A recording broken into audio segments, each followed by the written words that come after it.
En el año 793, una crónica anglosajona cuenta: en este año se han visto presagios terribles sobre Northumbria, que han asustado en gran medida al pueblo.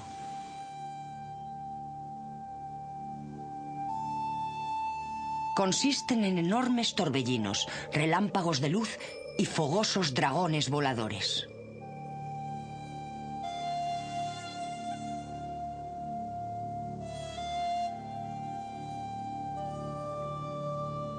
Y el 8 de junio, los estragos de los bárbaros han destrozado miserablemente la iglesia de Dios en Lindisfarne, saqueándola y masacrando a la gente.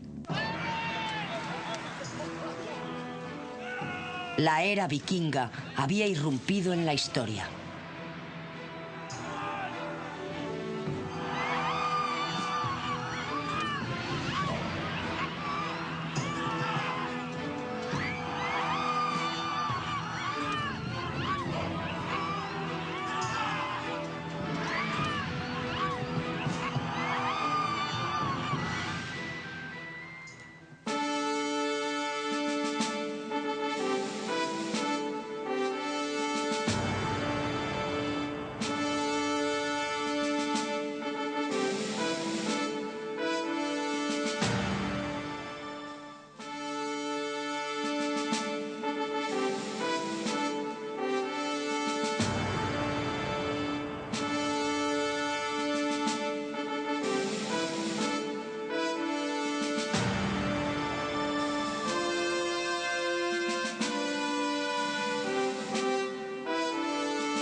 Civilizaciones antiguas. Los vikingos.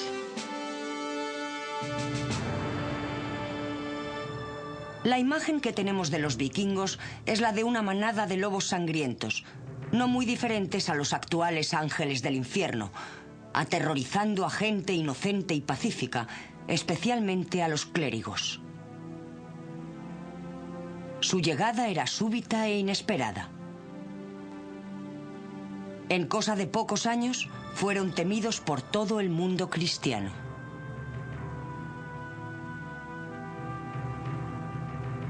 No pasó mucho tiempo antes de que los nombres de sus lugares de procedencia, daneses, escandinavos, noruegos o norteños, se convirtieran en simples sinónimos de la palabra pirata.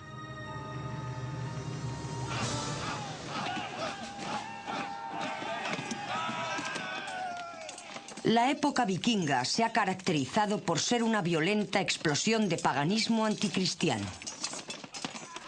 Los vikingos, al llegar con sus bellos navíos, eran vistos como piratas que aparecían como las nubes tormentosas del norte. Primero en pequeños grupos de ataque y luego con grandes flotas.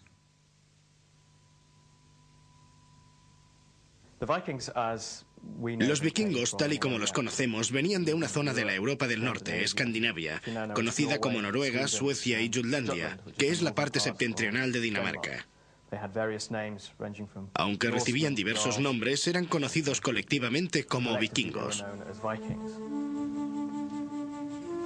En el año 789, Botheherd, juez del rey Brithik de Essex, se apresuró a ir con un pequeño grupo de compañeros a Portland, en la costa sur de Inglaterra. Investigaba 3 barcos sospechosos que se suponía eran mercantes. Lamentablemente para él no lo eran, y Botheherd se convirtió en la primera víctima de los vikingos.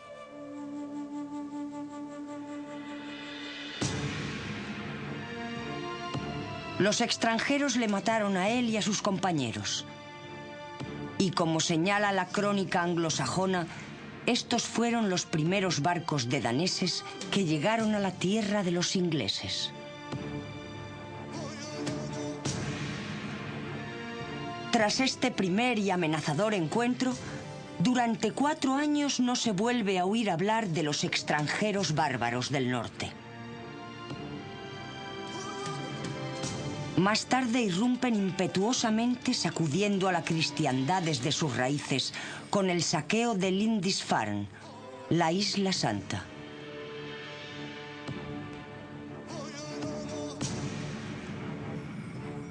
A partir de ese momento y durante los siguientes 300 años, no cesaron de aparecer en la historia.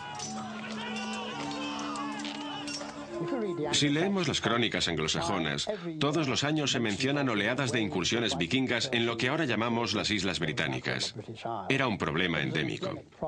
Una vez quedó claro que podían obtener botines fácilmente en Bretaña, y dado que algunos reyes habían pagado a Danegeld para que volvieran al final de la estación, nos convertimos en un blanco habitual en estas islas.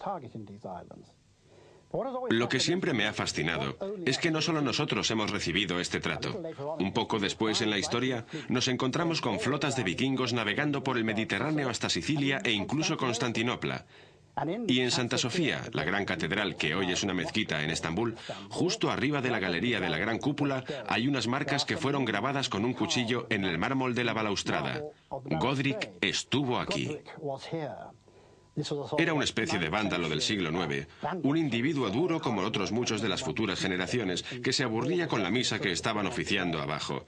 Sacó su daga y grabó su nombre en el edificio. Este fue el principio del periodo conocido como la era vikinga.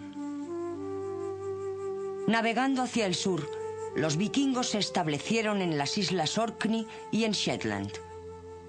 Colonizaron Escocia e Irlanda. Invadieron media Inglaterra, siendo detenidos por el único rey al que los ingleses han llamado magnífico, Alfredo de Essex. Atacaron y poblaron Francia hasta llegar a Loire. Tomaron Lisboa, Cádiz y Sevilla. Se desplazaron hacia el este y saquearon Pisa. Algunos vikingos llegaron hasta Sicilia y se establecieron allí. Los Rus, o vikingos suecos, remontaron el río Volkhov hasta Novgorod. Desde allí algunos fueron por tierra, llevando sus barcos sobre rodillos de pino hasta el nacimiento del Dnieper. Desde allí hasta Kiev, el Mar Negro y Constantinopla, donde la guardia personal del emperador estaba constituida básicamente por vikingos. Otros fueron desde Novgorod hasta el Volga y navegaron hacia el sur hasta el Mar Caspio y Bagdad. Novgorod y Kiev, ambos reinos vikingos, se encontraban en una de las rutas de comercio más ricas del mundo. Los Rus dejaron un perdurable legado con su nombre, del cual se deriva Rusia.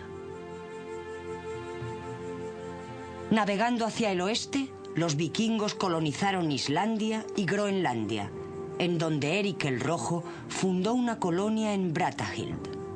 Desde allí siguieron navegando hacia el oeste hasta Vinlandia, una parte de Terranova, y hasta lo que hoy es Nueva Inglaterra en los Estados Unidos. Esto fue hacia el año 1000, 5 siglos antes de que Colón descubriera América.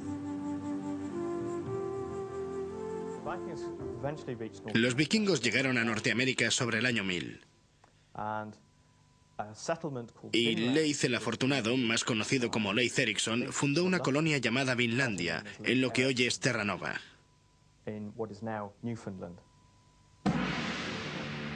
Las incursiones de los vikingos aterrorizaban a la cristiandad.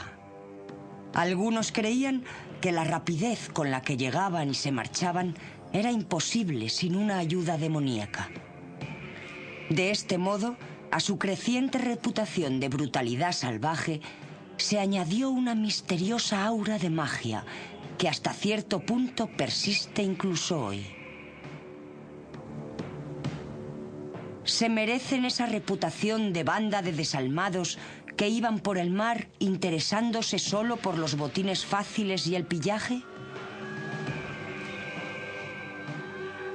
Indudablemente los vikingos eran violentos y brutales, y no se puede negar que les atraían los fáciles botines del comercio costero y los monasterios cristianos.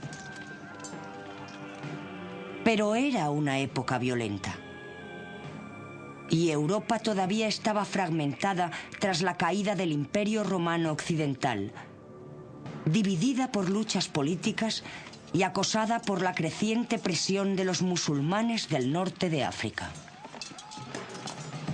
En cierto modo, los vikingos no fueron menos violentos que sus contemporáneos.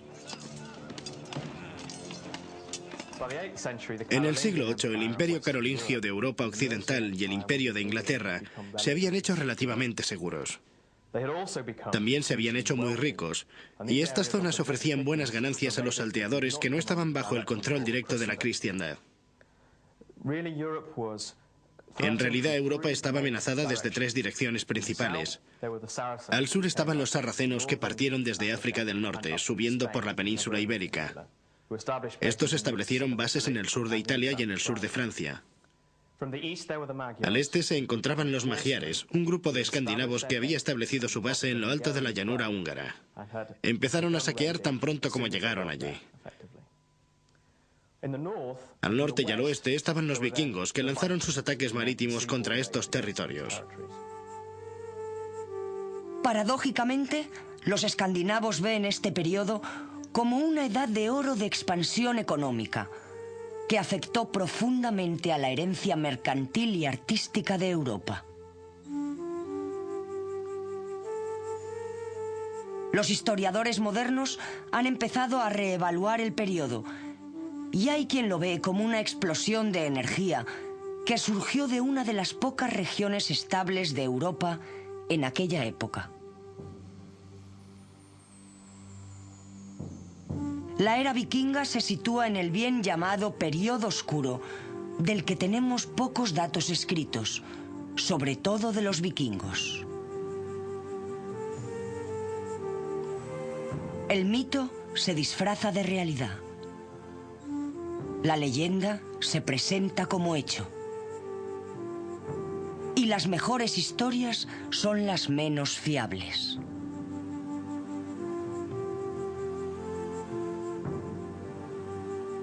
Era la Iglesia la que tenía prácticamente el monopolio de las letras en aquella época. La crónica anglosajona, por ejemplo, fue escrita al menos 100 años después de que sucedieran los hechos a los que se refería, por monjes pertenecientes a una iglesia poderosa e implacable, dispuesta a utilizar la brutalidad y la falsedad cuando sus intereses se veían amenazados. Estos no son datos objetivos, sino documentos políticos y religiosos pensados para condenar a aquellos a los que ataca.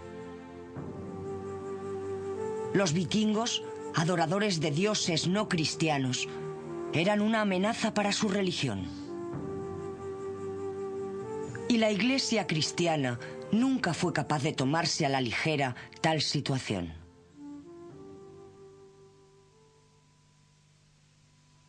Otros vieron en los vikingos una amenaza económica y política. Los comerciantes se habían visto obligados a utilizar rutas costeras, las mismas rutas que utilizaban los vikingos en sus viajes. Las incursiones vikingas amenazaban la supervivencia de este comercio costero, y la inestabilidad de poder en Europa significaba que Escandinavia podría muy bien ganar control sobre el alma del Sacro Imperio Romano. El emperador romano vio la agresión vikinga como una amenaza que no podía ser ignorada. El arma que utilizó fue la religión. Siendo paganos, los vikingos estaban fuera de la órbita de la Iglesia. Pero si pudieran ser convertidos, caerían bajo la autoridad del Papa y automáticamente bajo su propio control. Poco le importaba recurrir a cualquier método para dominar a los vikingos.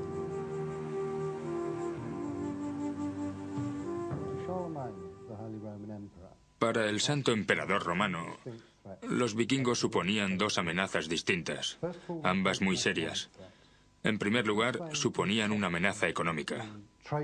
Dado que interceptaban las rutas comerciales por las cuales el Santo Emperador Romano mantenía el contacto y el comercio con otros pueblos, su violencia en esas rutas comerciales suponía una amenaza de grave interrupción económica del imperio y de la cristiandad, tal y como estaba establecida en aquella época. Pero los vikingos suponían una amenaza de otro tipo, la cual no era menos importante para el emperador. Quizá era más importante que la amenaza económica, y esa era la religión. Los vikingos eran paganos, no adoraban al Dios cristiano, y debido a ello, su sola existencia era una amenaza para el Santo Imperio Romano. Esto tuvo dos aspectos diferentes. Uno era la amenaza para la doctrina de la cristiandad, pero mucho más importante fue la amenaza para el poder político del emperador. Al ser paganos, estaban fuera de la autoridad de Roma y, por tanto, esencialmente, estaban fuera de su propia autoridad. El emperador pronto decidió que una manera de contrarrestar la amenaza vikinga no era necesariamente con un conflicto directo, sino convirtiéndolos. Fue a instigación suya que los misioneros cristianos empezaron su trabajo en las zonas vikingas.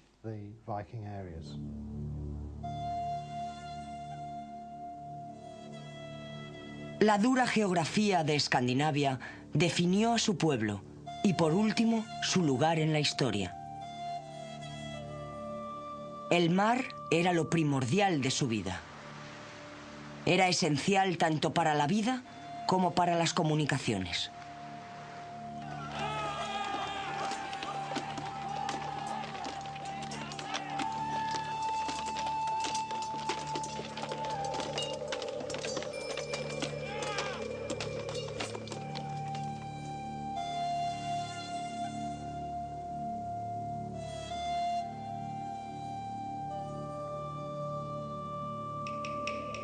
Tanto en Escandinavia como allí donde se establecían, la sociedad vikinga se basaba en una estructura social con tres estratos: los jarls, también llamados condes o guerreros; los carls o campesinos;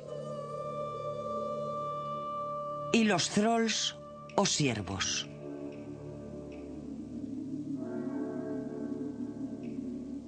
Los thralls eran la clase trabajadora de la sociedad y nunca eran libres, siendo más bien una propiedad como una vaca o un perro. Habitualmente los thralls se dedicaban a la guerra, la piratería o el comercio. La mayoría de ellos vivía en una sola choza estrecha hecha de madera o de hierba y arcilla, junto a sus familiares y los animales que poseyeran. Estos desafortunados miembros de la comunidad no tenían ningún dios que se ocupara de ellos, sino que estaban abandonados a su suerte tanto por los hombres como por los dioses. Pero en comparación con el trato que se daba a los esclavos de otros lugares de Europa, los vikingos parecen no haber sido demasiado duros con sus thralls, y existen datos de que consideraban enfermos a aquellos que maltrataban a sus esclavos.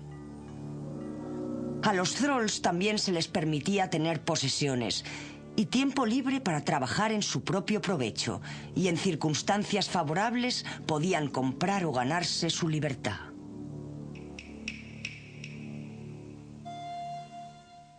La mayoría de los vikingos eran carls. Su protector era Thor, el dios más venerado de todos los dioses vikingos.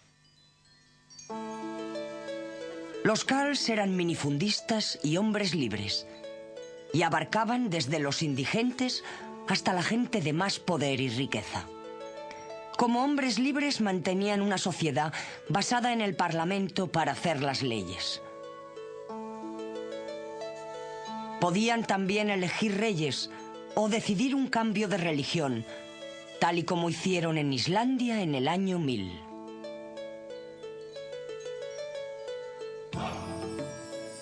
Los carls vivían en 2 o más casas. Consistían en un par de construcciones largas paralelas, a veces ampliadas con 1 o 2 establos, que componían un complejo de 3 o 4 edificaciones con un patio en medio. En los asentamientos vikingos de las islas del Atlántico, las casas se construían de piedra seca o con una mezcla de hierba y piedra. A veces incluso se construían solo de hierba. El mobiliario era relativamente simple, con bancos fijos que se utilizaban tanto para comer como para dormir. La ropa y las posesiones personales se guardaban en arcas o se colgaban en ganchos. La comida se almacenaba en cubas y tinajas de madera, en grandes cuencos o en jarras.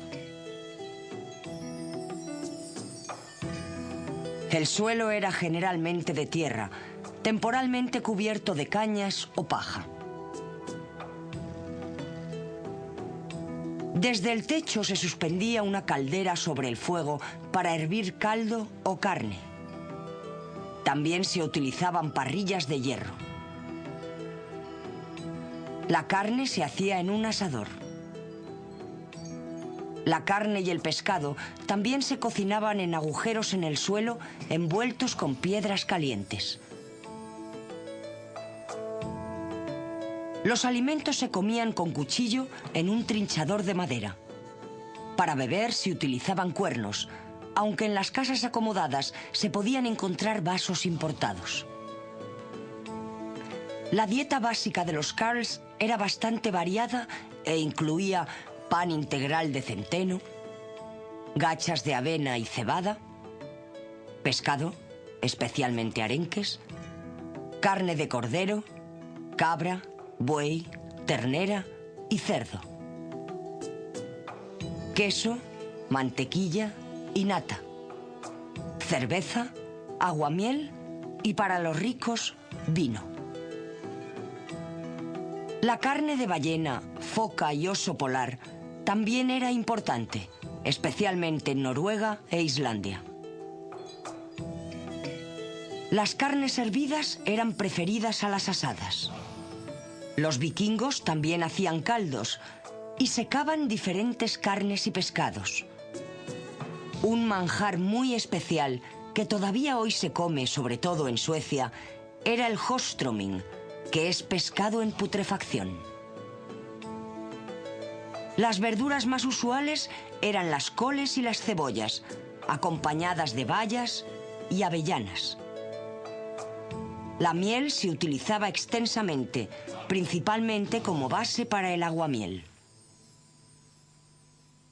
En las zonas alejadas del mar, pero con abundantes bosques, muchos alimentos se obtenían de la caza de la abundante fauna salvaje: alces, ciervos, jabalís y osos. También les gustaban las liebres, gansos y gallinas, y en el norte los renos y los bisontes. Los jarls o guerreros, cuyo dios era Odín, formaban la aristocracia. Eran gente acaudalada, con poder y posición social, que a menudo reivindicaban su origen divino. Tenían una refinada, elegante y sofisticada vida y disfrutaban de bellas casas. Se distinguían de la clase campesina principalmente por su riqueza.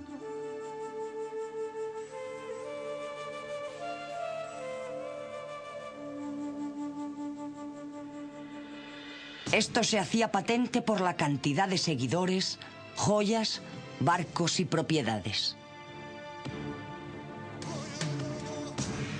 Los vikingos elegían a sus líderes por su valor, destreza y nobleza de nacimiento. Y si estos reivindicaban su origen divino, cualquier hombre podía convertirse en su principal rival. En la época vikinga más antigua no había monarquía y la institución solo llegó a cobrar importancia a medida que ciertos individuos ganaron poder y riqueza, pero no llegó a ser hereditaria hasta mucho después.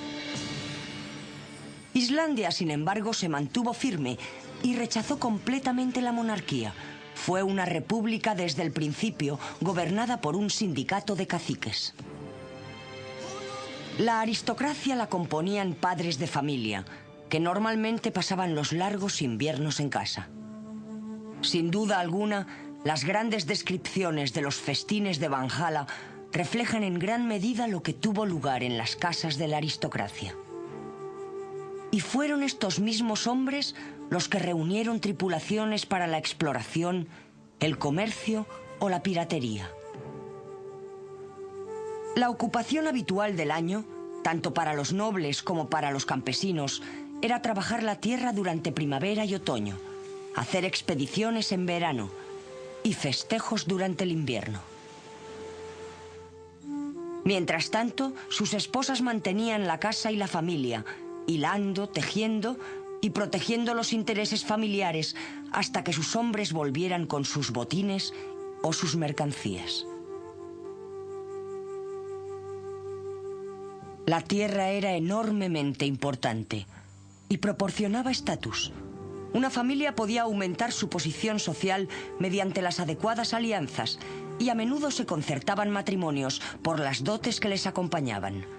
Pero la tierra siempre pasaba del padre al hijo mayor, sin dividirse, lo que creó escasez de buenas tierras que trabajar. En los mitos y epopeyas nórdicas vislumbramos las vidas aisladas y duras de la mayoría de los vikingos. A menudo las casas de labranza estaban separadas por días de distancia a caballo y era poco probable que un viajero se cruzara con otra persona. Las condiciones del viaje eran espantosas, llevando a los viajeros por páramos, glaciares y a través de tierras vírgenes. Durante la mitad del año había poca luz diurna y mientras los veranos podían ser cálidos aunque cortos, los largos inviernos eran severos y peligrosos. La necesidad de recursos y la escasez de tierra en muchos lugares significaba que la mayoría de los agricultores tenían que completar su alimentación con el mar. A menudo se les describe como agricultores con botes o como marinos con casas de labranza. Para explicar el éxodo escandinavo se han dado diferentes razones. En primer lugar estaba la necesidad de tierras. Esto se vio agudizado por el sistema vikingo de herencia por el cual el primer hijo lo heredaba todo. Así que los hijos más jóvenes tenían que partir en busca de otros medios de subsistencia. En segundo lugar, en Noruega había una dura guerra dinástica interna, especialmente cuando Harald Fainher, el de los cabellos hermosos, tomó el control. Esto dio como resultado que todos los vikingos se marcharan y condujo directamente a la formación de las colonias de Islandia.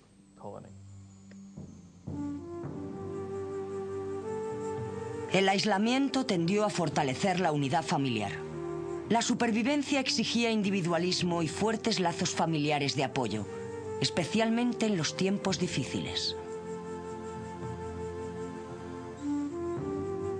Dentro de la familia había una relación muy especial. Un tío materno era ante todo responsable del bienestar de su sobrino.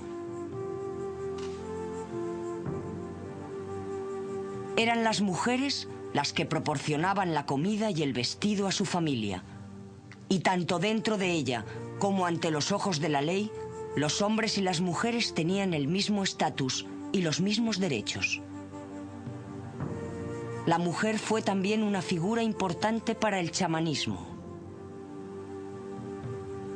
Estas personas eran capaces de entrar en trance y comunicarse con los espíritus para obtener conocimientos ocultos y que respondieran a cuestiones prácticas tales como la riqueza de la comunidad o perspectivas de matrimonio.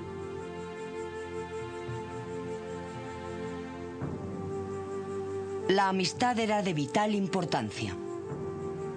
Al igual que ocurría con la familia, la supervivencia podía depender de los fuertes lazos con los demás. Las familias juiciosas cultivaban estrechas amistades porque los grandes grupos eran menos vulnerables que los grupos pequeños. Esto también fomentó la hospitalidad. El mar dominaba la vida. Los escandinavos pronto aprendieron a construir buenas embarcaciones. De esta habilidad surgió su símbolo de distinción, el barco vikingo. Estas embarcaciones, con sus largos y esbeltos cascos y sus proas elegantemente curvadas con su cabeza de dragón, eran un arma temible que causaba terror a sus enemigos. Los vikingos habían conseguido un barco fiable que podía navegar en aguas poco profundas y que no necesitaba un puerto para fondear. Su construcción les permitía utilizar cualquier playa como puerto y maniobrar en aguas no aptas para la mayoría de los demás navíos europeos de la época. No es de extrañar que sus víctimas cayeran en sus manos totalmente desprevenidas, ya que no solo atacaban islas o asentamientos costeros. Podían navegar río arriba para dirigirse a ciudades ricas y monasterios. Navegaron por el Támesis, el Shannon, el Loire y el Rin. Es más, estos bólidos del mar no solo les permitieron atacar sin previo aviso, sino que eran lo suficientemente manejables como para permitir una rápida huida en caso de que fuera necesario. El barco vikingo era el modelo de arquitectura naval más desarrollado de la época.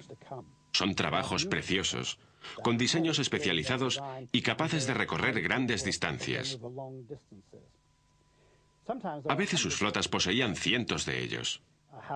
De las flotas que invadieron la costa nororiental en el año 1066, durante la primera fase de la batalla de Hastings, dijeron los cronistas que había unos 250 barcos, de modo que estas flotas podían ser muy grandes.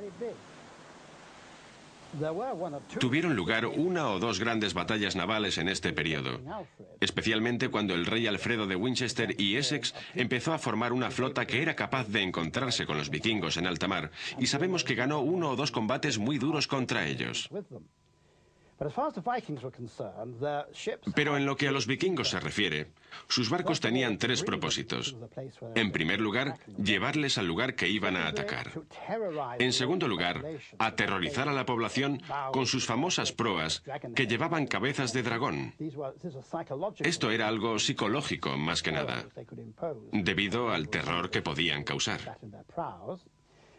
Y en tercer lugar, llevarse el botín una vez realizada la incursión. Pero era el viaje el que predominaba.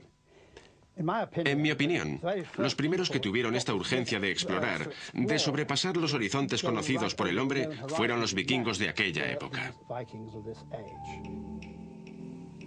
A pesar de sus notables viajes, los vikingos preferían quedarse cerca de la costa. Los alimentos tenían que cocinarse en tierra. En el mar, la tripulación subsistía a base de carne o pescado seco. Había poco espacio cubierto a bordo y dormían en sacos confeccionados con cuero. Cuando era posible, preferían acampar en tierra y pasar la noche en el relativo lujo de una tienda de campaña. La navegación en mar abierto era muy arriesgada, pero la mayoría de los timoneles vikingos tenían suficientes conocimientos de astronomía como para poder navegar a lo largo de una latitud. Mantenían el rumbo observando la posición del sol al mediodía y de este modo calculaban la latitud comparándola con otros lugares conocidos. Los vikingos eran agricultores, comerciantes y marinos, así como aventureros, filibusteros y piratas. Tenían una tradición artística propia que competía con cualquiera de las europeas de la época. A los vikingos les encantaban los ornamentos y tanto los hombres como las mujeres se acicalaban y decoraban sus ropajes con elaborados alfileres, brazaletes y anillos.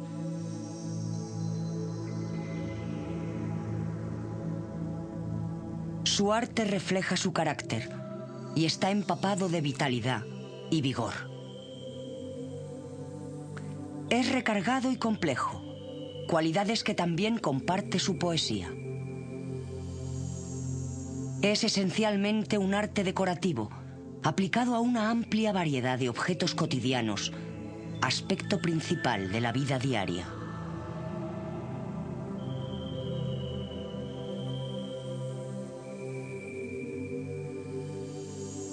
Dominan las formas estilizadas de animales, desde representaciones muy naturalistas a complejas formas abstractas.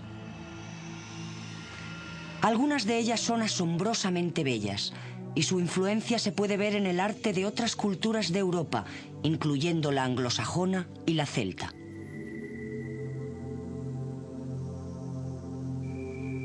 Cualquier cosa podía adornarse, y los objetos decorados con filigrana de oro y su típica granulación nos muestran la destreza que tenían algunos de estos artesanos nórdicos.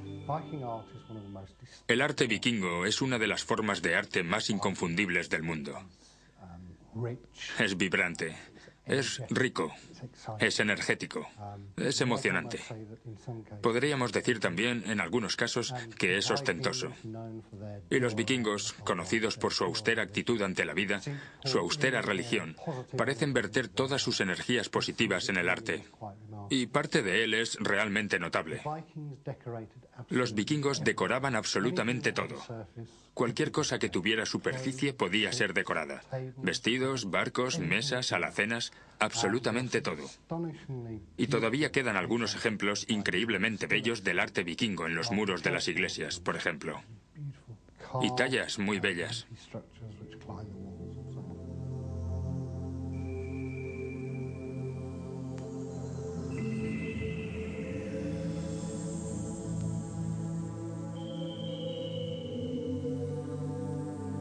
Perduran obras que muestran su habilidad, pero se han perdido muchas otras.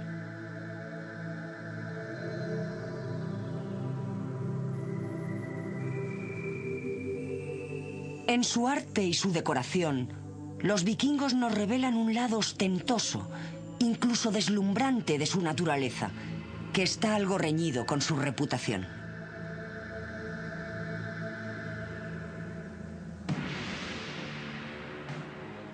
Es en la religión donde la reputación vikinga está completamente ilustrada.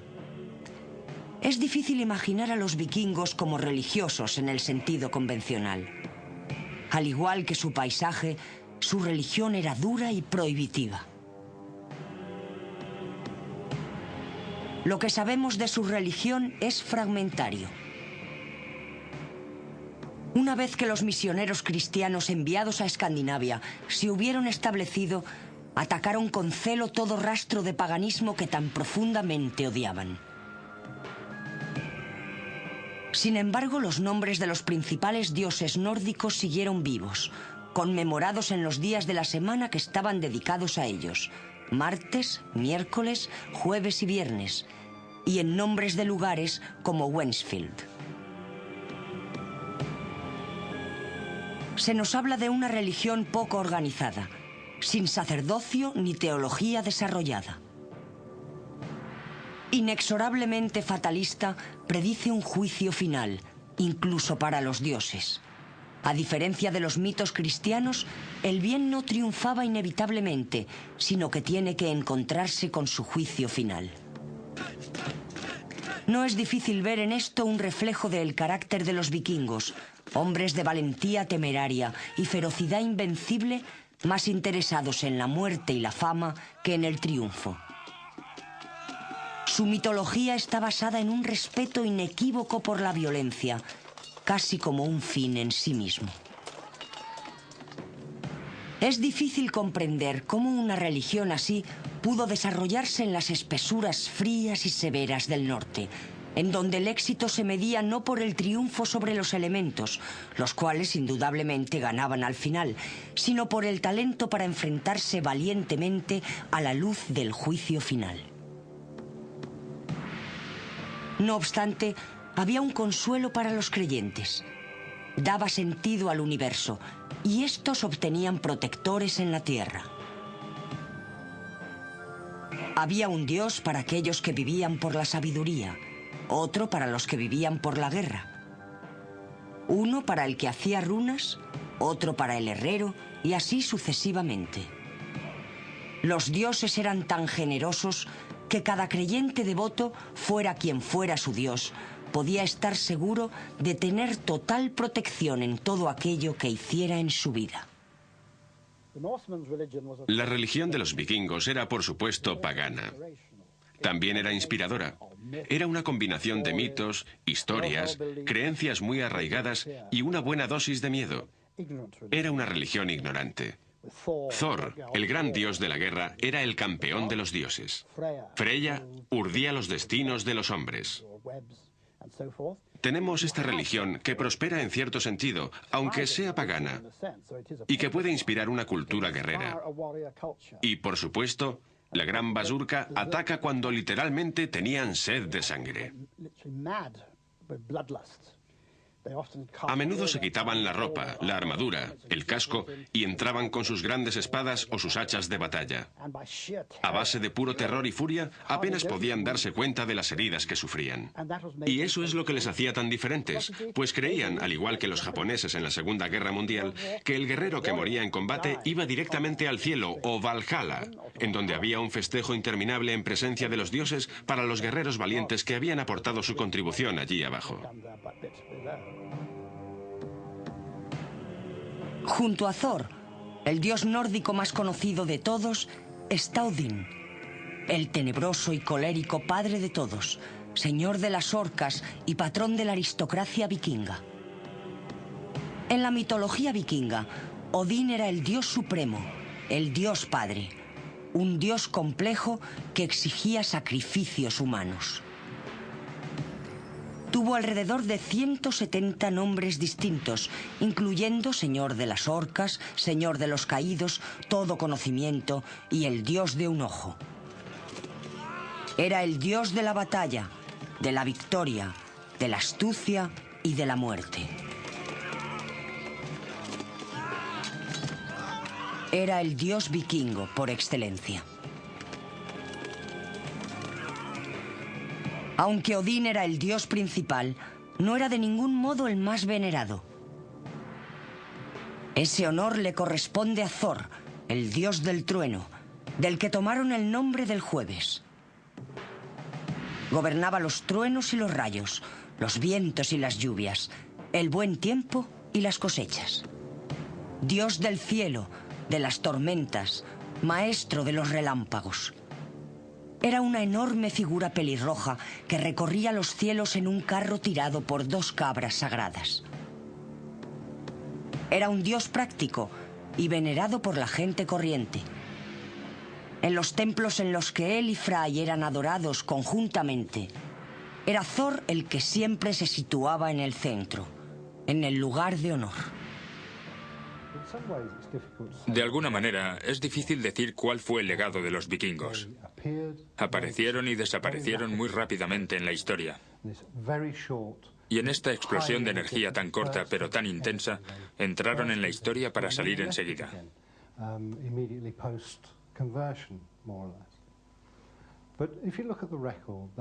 Si miramos todo lo que dejaron tras de sí, un arte vibrante, una literatura vibrante, ambos de los cuales tuvieron influencias mucho más allá de sus fronteras, ciertamente podría decirse que el arte vikingo sigue teniendo su influencia en las artes gráficas modernas europeas. Si miramos a nuestro alrededor, seguiremos viendo la influencia de las formas animales vikingas. De modo que sigue ahí. Además de esto, una de las cosas que a menudo se pasa por alto sobre los vikingos es su comercio. Bien, no solo hicieron incursiones y se establecieron, sino que también abrieron un enorme sistema mercantil por todo el mundo de aquella época. Además, nos han dejado mitos heroicos que todavía tienen su influencia en nuestras propias literaturas y leyendas heroicas. Y yo creo que, en ese sentido, el mundo hubiera sido un lugar mucho más pobre si los vikingos no hubieran existido. Puede parecer un legado escaso, pero yo creo que es un legado especialmente importante. Simplemente esa imagen del héroe, el héroe conquistador, saliendo y oponiéndose a los elementos y triunfando. La llegada del cristianismo coincidió con un desmoronamiento vikingo. El miedo a este pueblo fue disminuyendo a medida que abandonaron su forma de violencia y adoptaron las formas de brutalidad más familiares al resto de Europa. Aunque las rápidas incursiones continuaron durante algunos años, Los monarcas escandinavos adoptaron gradualmente la utilización de grandes ejércitos de tierra y al final de su época habían dejado de ser vikingos en el sentido estricto. Piratas o aventureros. En realidad los vikingos eran ambas cosas. Extendieron las fronteras del mundo conocido hacia el norte y el oeste y establecieron comunicaciones entre grandes distancias. Durante el proceso, introdujeron a países anteriormente aislados, como Irlanda, en un gran sistema mercantil mundial. Crearon nuevas formas de justicia y administración, incluyendo el sistema del jurado. En Islandia, los descendientes de los colonos vikingos originales dejaron una gran cantidad de literatura, considerada por algunos como uno de los mejores logros de la Europa medieval. Su arte influyó más allá de sus fronteras. En una explosión de energía que no se ha vuelto a repetir, los vikingos aportaron al mundo una ética heroica y un modo de vida que ha sido la envidia de las posteriores generaciones. Nos gusten o no, los vikingos enriquecieron al mundo con su presencia.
Civilizaciones antiguas.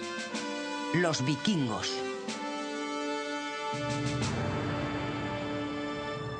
La imagen que tenemos de los vikingos es la de una manada de lobos sangrientos, no muy diferentes a los actuales ángeles del infierno, aterrorizando a gente inocente y pacífica, especialmente a los clérigos. Su llegada era súbita e inesperada. En cosa de pocos años, fueron temidos por todo el mundo cristiano.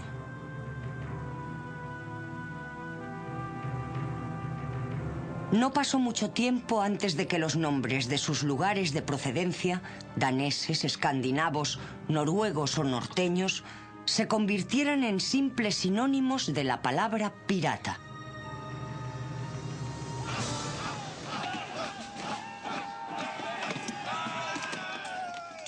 La época vikinga se ha caracterizado por ser una violenta explosión de paganismo anticristiano. Los vikingos, al llegar con sus bellos navíos, eran vistos como piratas que aparecían como las nubes tormentosas del norte. Primero en pequeños grupos de ataque. Y luego con grandes flotas. Cazador encuentro Durante 4 años no se vuelve a oír hablar de los extranjeros bárbaros del norte. Más tarde irrumpen impetuosamente sacudiendo a la cristiandad desde sus raíces con el saqueo de Lindisfarne, la Isla Santa.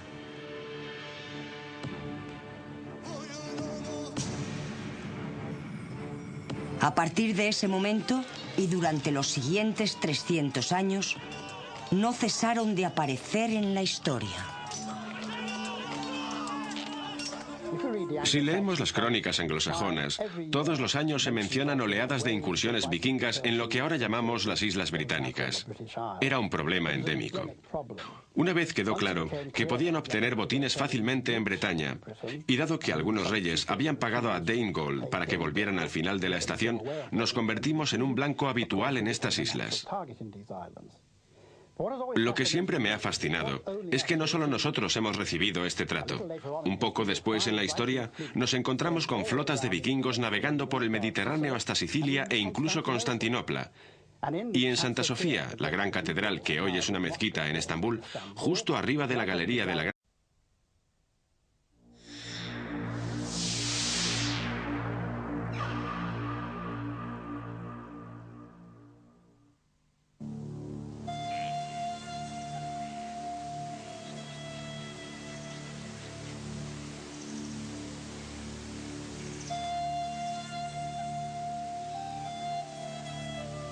En el año 793, una crónica anglosajona cuenta: en este año se han visto presagios terribles sobre Northumbria, que han asustado en gran medida al pueblo.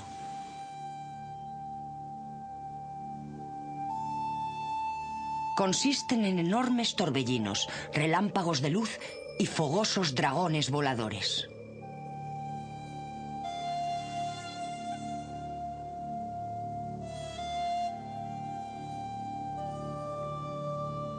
Y el 8 de junio, los estragos de los bárbaros han destrozado miserablemente la iglesia de Dios en Lindisfarne, saqueándola y masacrando a la gente.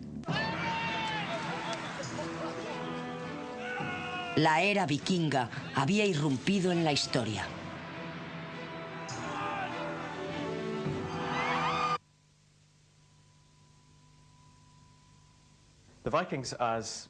Los vikingos, tal y como los conocemos, venían de una zona de la Europa del Norte, Escandinavia, conocida como Noruega, Suecia y Jutlandia, que es la parte septentrional de Dinamarca. Aunque recibían diversos nombres, eran conocidos colectivamente como vikingos. En el año 789, Botheherd, juez del rey Brythig de Essex, se apresuró a ir con un pequeño grupo de compañeros a Portland, en la costa sur de Inglaterra. Investigaba 3 barcos sospechosos que se suponía eran mercantes. Lamentablemente para él no lo eran, y Botheherd se convirtió en la primera víctima de los vikingos.